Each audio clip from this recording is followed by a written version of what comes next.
Thank you very much. I'm going to turn to some questions from the audience now and relay them to you. So the first question is from Ambassador Luden, and thank you, Ambassador Luden, and good to see you again. And he's asking if you think that one of the results of NATO's mission in Afghanistan was emboldening Russia to try to test NATO's resolve in Ukraine. I think there's no meaning in speculating in that, because we speak about two very different challenges and events. We ended our mission in Afghanistan after close consultations between all allies. We did so after we had been there for 20 years. And of course, it was hard to see the collapse of Kabul. And also how the leadership, the political military leadership in Kabul collapsed. And that also led to the collapse of the defense of Kabul and the Afghan security forces throughout the country. But we have to understand that our mission in Afghanistan was not in vain. We went in after 9/11, and the main task, the main reason we went in was to fight international terrorism. And since 9/11, there has been no terrorist attack organized from Afghanistan against any NATO country. But of course, we're not going to stay there forever. We will continue to be vigilant. We will continue to fight international terrorism. And therefore, we ended our mission because we thought the time had come to not continue to stay. So that's one story or one issue. In parallel with that, and especially since 2014, we have implemented a big change of NATO, less focus on out-of-area operations and missions, because even with our presence in Afghanistan, it was like 10,000 or very small compared to more than 100,000 not so many years ago. So we've seen a gradual shift from being in out-of-area operations to strengthening collective defense in Europe. With high-end capabilities, with increased defense spending, high readiness, the battle groups and all that, a new command structure, and so on. So I think that Russia knows very well that we are there to protect and defend all allies. They see that not only in words, but also in deeds, and they see more North America and Europe. They see the United States, but also see Canada. The battle group that you supported, and you actually were very instrumental in making sure that we got in place, was the first time Canada deployed troops on the ground to Europe since the Second World War. So all of that has sent a very clear signal and continues to send a clear message to Russia that we are there to defend and protect all allies. Thank you very much. I'll group two questions together, turning back to Ukraine now. So the questions are, what are the red lines for NATO in Ukraine? Are there any red lines? But and linked to that, if you could, should NATO and Canada be concerned about a potential threat from Russia to the Arctic, and what does NATO need to do about that? Ukraine is a highly valued partner. We support them, and we have supported them for many years, especially Canada, but also the United States and United Kingdom have provided significant training of tens of thousands of Ukrainian troops, provided essential equipment, anti-tank weapons, air defense systems, and NATO has also helped to modernize their defense and security institutions, cyber defense, and other allies have done this for many years, and allies are now stepping up. I saw President Trudeau announce actually new additional support to Ukraine today during his visit to Berlin. So we provide support, we are stepping up, and we have supported them for many years. So we help them in their very courageous fight against the invading Russian forces. But of course, that is not the same as being a NATO ally. We provide support to Ukraine. For NATO allies, we provide absolute security guarantees. An attack on one ally will trigger the full response from the whole alliance. And that's the difference between being a member and being a close partner. and to remove any room for miscalculation or misunderstanding about our resolved commitment to protect and defend all allies to Article 5 of our founding treaty, we have increased the presence and on land, at sea and in the air. And that's the message we are sending again and again. Support for Ukraine, absolute security guarantees for all allies. Thank you. A question from the audience, and I'll frame it as the audience has framed it. In light of the war in Ukraine, what concerns do you have that some countries, including Canada, still aren't living up to their 2014 promise to spend 2% of its GDP on defense? Canada is contributing in many ways to our collective defense, to our shared security. Canada, a lead nation in the Baltic region with the battle group increasing now the number of troops there, providing an extra frigate, maritime patrol aircraft, and stepping up further in many different ways. Canada also led our mission in Iraq, playing a key role in fighting terrorism. So Canada is contributing in many ways, and I welcome the announcements of further support and the Canadian contributions. But then, of course, I would like to see all allies to do even more, and therefore I call on all allies to step up. And I welcome also the message from from Prime Minister Trudeau that in light of the Russian brutal invasion of Ukraine, Canada will also then assess the need for further increases in defense spending. So I'd like to explore what you see as the new normal. You've spoken frequently about the current crisis being the new normal for NATO. So how is that the new normal? How do you see this as the new normal right now? But in the medium term, what does NATO do to be prepared? What does NATO need to be prepared for in the medium term? I think it's obvious that we are faced with a new reality, new security environment, a new normal, and this is reflected in many different ways. And of course, the illegal, brutal invasion of Ukraine demonstrates this very clearly, because what we see now is that Russia more openly is contesting core values for our security, including the right of every nation to choose their own path, or NATO's right to protect and defend all allies. And they are demonstrating their will to use force to obtain their objectives. Russia has clearly, or President Putin has clearly stated that it will be very serious if Finland and Sweden decides to apply for NATO membership, and he has threatened with what he called military technical consequences. So this goes beyond Ukraine. This is about denying every nation in Europe the right to choose its own path and to become a NATO member if they so want. NATO, we respect the decision of countries regardless of whether they apply for membership or not apply for membership. That's a sovereign decision by every sovereign nation.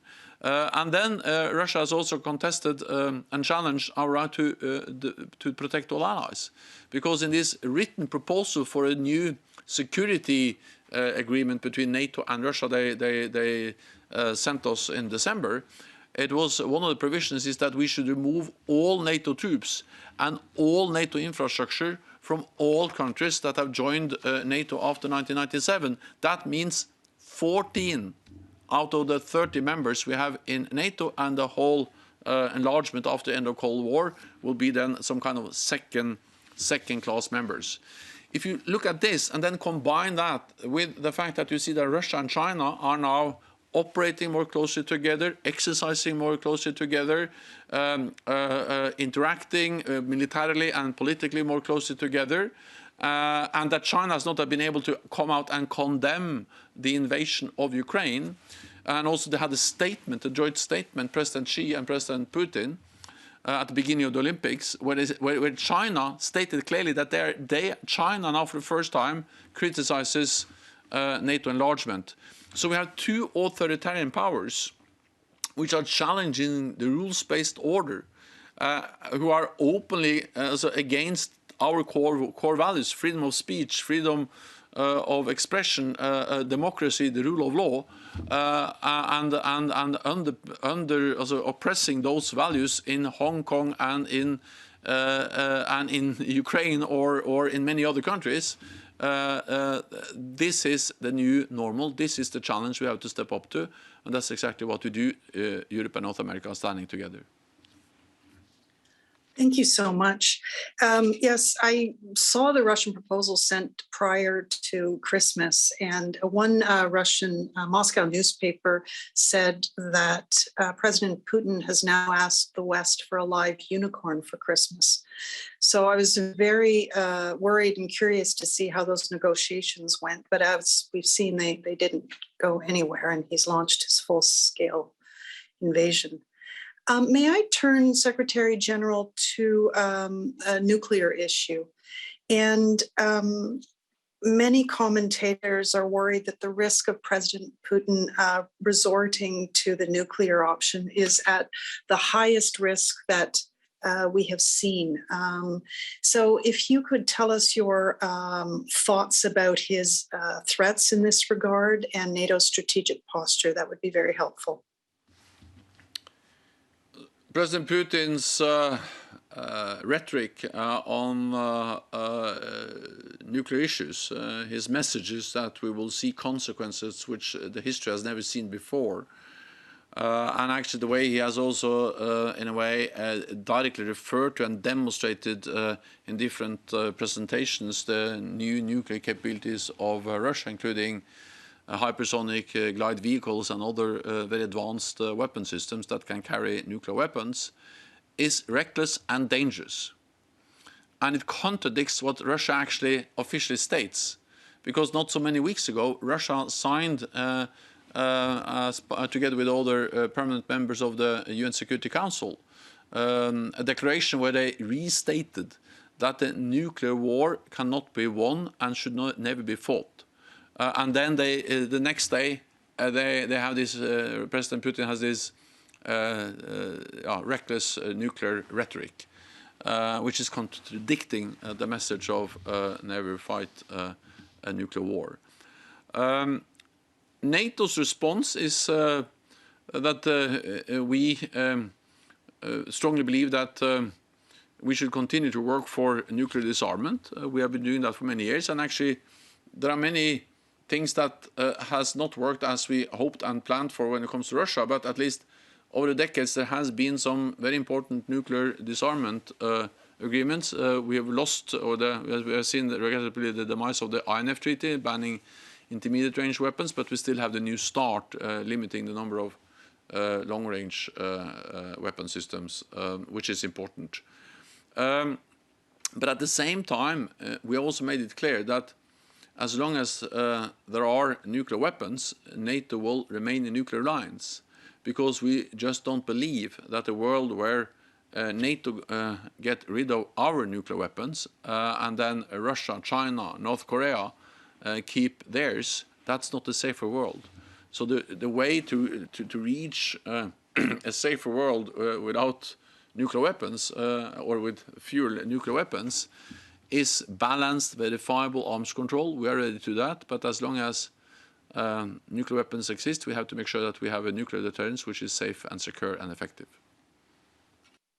You were very clear, Secretary General, coming out of the last ministerial meeting about the NATO position on no-fly zones. We've also seen the humanitarian situation worsening with a tremendous outflow of refugees from Ukraine. So if you could perhaps speak to us about the rationale for the position on no-fly zones and what NATO can do to help support some of the measures to get humanitarian assistance to those who need it. What we see, the pictures, the reports we see coming out from Ukraine is painful. heinous the violence, and we have seen credible reports about attacks against civilians, which is a war crime, and therefore we continue to call on President Putin to end this war and to withdraw all his forces and to sit down and engage in real efforts to find a political solution. And of course, the first step should be to allow humanitarian corridors to be established and to respect those. NATO allies are providing significant support to Ukraine. Of course, it's first and foremost the bravery, the courage of the Ukrainian people, the Ukrainian leadership and its armed forces that has made it possible to actually fight back, stop the invading Russian armed forces. But our support is essential, and NATO allies has supported and has stepped up and continues to provide support in many different ways to Ukraine. Weapons, military support, but also humanitarian aid. On the no-fly zones, what is important is that I think everyone has to understand that it's not only about declaring a no-fly zone. It has to be imposed. And the only way to impose a no-fly zone in a hostile environment, as we see in Ukraine now, is to massively attack Russian air defense systems. We cannot operate a no-fly zone with all the Russian air defense systems intact. So a no-fly zone will require massive attacks on Russian air defense systems. And it will require that we are ready to engage directly in confrontation with Russian planes. So no-fly zone entails NATO massively attacking Russian air defense systems in Ukraine, in Belarus, and in Russia.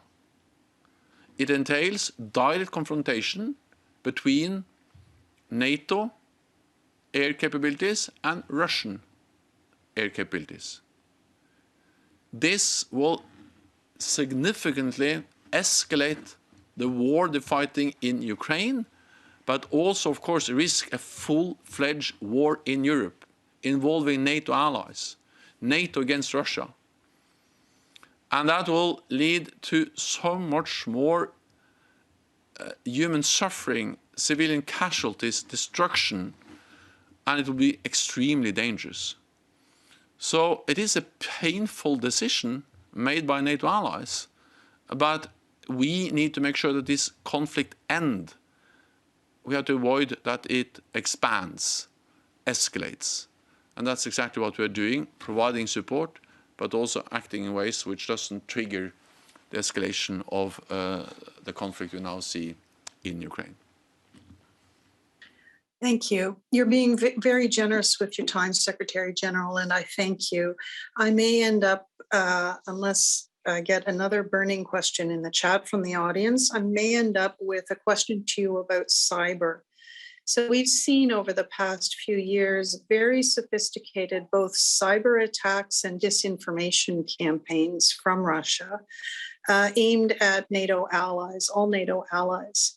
So I'm curious about what you're seeing at NATO in terms of Russian cyber and disinformation activity against allies, and what conversations you've had about the cyber threshold for Article 5. Well, cyber will be and is a part of any military confrontation. There will be a cyber dimension. And of course, we are faced with this more blurred line between peace and war, hybrid tools, hybrid conflicts.